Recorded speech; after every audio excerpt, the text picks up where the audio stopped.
Assalamualaikum warahmatullahi wabarakatuh. Izin semuanya, saya Mawar dengan NIM 4012311026 dari kelas 2B FH. Izin untuk membuat video dalam rangka memenuhi tugas hukum internasional. Adapun dalam hal ini, perbedaan ICJ dan ICC yaitu ketika negara-negara tidak sepakat mengenai letak perbatasan mereka, ketika negara-negara memperebutkan pulau atau zona maritim, dan ketika negara-negara menganggap bahwa negara lain telah melanggar perjanjian atau aturan hukum internasional lainnya.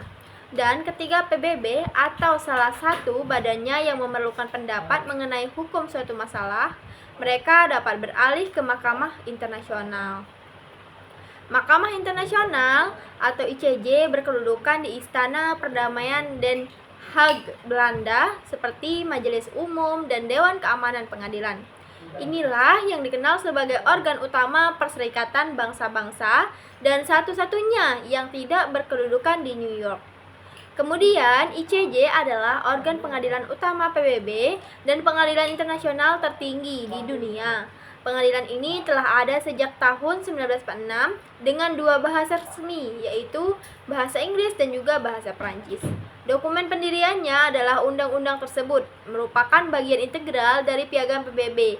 Oleh karena itu, secara otomatis mengakui keberadaan pengadilan dalam menggunakan jasanya. ICJ adalah penerus pengadilan lain yang dibentuk pada tahun 1922 yang dibentuk oleh Liga Bangsa-Bangsa Peradilan Permanen, sehingga pengadilan internasional antara tahun 1922 hingga 1940. Pengadilan permanen menangani sekitar 60 kasus. Pengadilan permanen tersebut dibubarkan setelah Perang Dunia Kedua. ICJ menggantikan pengadilan permanen tersebut pada tanggal 18 April 1946 yang mewarisi tidak hanya undang-undangnya tetapi juga jurisprudensi dan tradisi-tradisi sebelumnya. Pendahuluannya, Mahkamah Internasional memiliki dua peran. Yang pertama, memutuskan perselisihan antar negara. Hal ini dikenal dengan perselisihan yang kontroversial. Kemudian yang kedua adalah menanggapi pertanyaan umum yang diajukan kepadanya oleh Majelis Umum, Dewan Keamanan, dan badan-badan PBB lainnya. Kasus-kasus dikenal proses penasehat karena pengadilan ini didirikan menangani banyak kasus. ICJ bukanlah pengadilan pidana, tidak mengadili individu, hanya perselisihan antar negara yang dapat diajukan ke sana. Pengadilan terdiri dari 15 hakim yang dipilih selama 9 tahun oleh Majelis Umum dan Dewan Keamanan. 5 jabatan diperbarui setiap tahun. Hakim dapat dipilih kembali. Oleh karena itu, anggota pengadilan kasus berasal dari negara lain. Mereka tidak mewakili negaranya. Komposisi pengadilan mencerminkan keseimbangan geografis berikut. Yang pertama yaitu kursi di bangku cadangan ditempati oleh hakim Afrika. Kemudian yang kedua, kursi ditempati oleh hakim dari Amerika Latin dan Karibia. Dan yang ketiga, diantaranya ditempati oleh hakim Asia. Yang keempat, dari hakim Eropa Barat dan negara-negara Barat lainnya. Dan 2 dari hakim Eropa Timur. 5 jabatan diperbarui setiap tahun. Hakim dapat meskipun tidak ada negara yang berhak mendapatkan kursi dalam praktiknya. Pengadilan selalu menyertakan 1 hakim dari masing-masing 5 anggota tetap Dewan Keamanan. Jika pengadilan tidak mempunyai hakim yang sesuai dengan kewarganegaraan dari negara yang terlibat suatu kasus tertentu, maka negara-negara tersebut dapat memilih apa yang disebut sebagai hakim ad hoc. Hakim-hakim tersebut dapat berkewarganegaraan apapun dan mempunyai hak serta kewajiban persis seperti hakim yang dipilih setiap 3 tahun. Pengadilan memiliki presiden dan wakil presidennya. Presiden memimpin semua bidang pengadilan, mengarahkan pekerjaan dan menguasai administrasinya. Kemudian setiap tahun, presiden menyampaikan laporan mengenai kegiatan ICJ kepada Majelis Umum di New York dan sebuah manifesto untuk tuntutan yang sesuai, melaporkan pengadilan independen secara administratif. Ini adalah satu-satunya organ utama Perserikatan Bangsa-Bangsa yang dibantu Sekretariat PBB. Para hakim dibantu oleh panitera yang dipilih oleh pengadilan untuk masa jabatan yang dapat diperpanjang selama 7 tahun. Panitera adalah kepala sekretaris pengadilan kantor pendaftaran yang anggota stafnya direkrut dari seluruh dunia. Panitera menjalankan fungsi peradilan, diplomasi, dan administratif. Peran utama pengadilan adalah mengadili sengketa hukum antara negara. Kasus-kasus kontroversial ini mewakili 80% dari total kasus di masa lalu, dan kasus-kasus kontroversial seringkali berkaitan dengan sengketa perbatasan, penetapan batas perlindungan diplomatik. Namun, hal ini juga semakin memperhatikan isu-isu seperti hukum militer dan hukum metal bera, penggunaan kekuasaan bersenjata dan tanggung jawab negara. Keputusan ICJ bersifat final dan mengikat.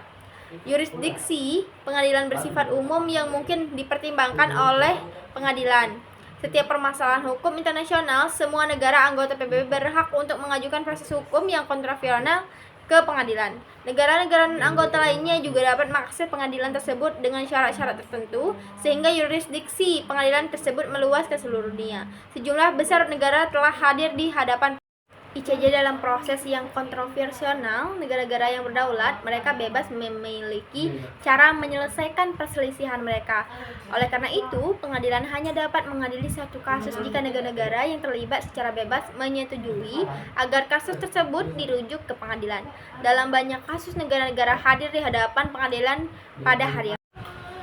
Bagaimana korban kejahatan massal bisa mendapatkan bantuan hukum, dan bagaimana kita bisa mencegah kejahatan yang terjadi saat ini dan di masa depan? Caranya adalah mengambil tindakan terhadap kejahatan yang mengerikan dengan dukungan komunitas internasional termasuk kelompok masyarakat sipil.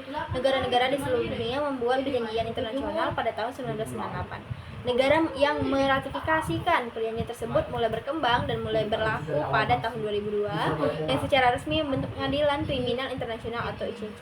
Pengadilan ini memiliki keunikan karena dibentuk berdasarkan perjanjian dan bukan oleh PBB yang bekerja sama dengannya, namun tetap independen. ICC mengadili individu, bukan negara atau organisasi, atas kejahatan genosida, kejahatan perang, kejahatan terhadap kemanusiaan, dan setelah amandemen Statuta Roma tahun 2010 berlaku. Kejahatan agresi sejak ICC pada bulan Juli tahun 2002 tidak memiliki yurisdiksi retroaktif. ICC tidak dapat menangani kejahatan yang dilakukan sebelum bulan Juli tahun 2002. ICC memiliki yurisdiksi di lokasi-lokasi tersebut. Pertama, di wilayah negara-negara pihak atau negara-negara yang telah menerima yurisdiksi ICC. Kedua, di negara-negara lain jika kegiatan tersebut dilakukan oleh warga negara dari negara-negara pihak atau negara yang telah menerima yurisdiksi pengadilan. Ketiga, di negara-negara lain jika kejahatan tersebut dirujuk ke jaksa ICC oleh Dewan Keamanan PBB berdasarkan resolusi yang diadopsi berdasarkan bab 7 Piagam PBB. ICC tidak akan mengadili setiap kasus di lokasi-lokasi tersebut. Negara-negara mempunyai tanggung jawab utama untuk melakukan hal tersebut. ICC akan mengadili setiap kasus di lokasi tersebut, tidak menggantikan pengadilan nasional, namun melengkapinya sebagai pengadilan pilihan terakhir.